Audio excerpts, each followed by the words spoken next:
Alors regardez les copains comment ça marche. Hop, t'achètes du gros sel. Puis quand tu vas dans des endroits où il y a des démons, où il y a des mauvaises présences, ou même s'il y a des présences, tu mets du sel dans de l'alu, comme ça absorbe toutes les mauvaises énergies.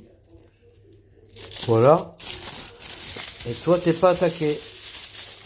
Impératif, celui qui fait des urbex ou des lieux hantés, il faut toujours avoir une pochette de sel.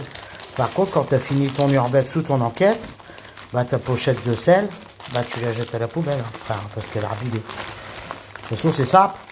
Tu peux même l'utiliser pour attaquer. C'est-à-dire que si tu as attaqué, il faut pas en mettre plus d'une grosse louche. Hein.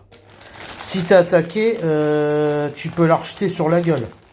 Si tu leur jettes, si tu arrives à les voir et leur jeter dessus, ça te protège, ça les attaque, ça les brouille, c'est du gros sel. C'est utilisé pour des rituels, c'est utilisé pour en cas de protection. Voilà. Et si un jour chez toi tu as des esprits, eh ben tu mets du gros sel le long des plaintes des portes. Si tu vois que ton sel il est gris ou noir, c'est qu'il y a une mauvaise entité. Voilà.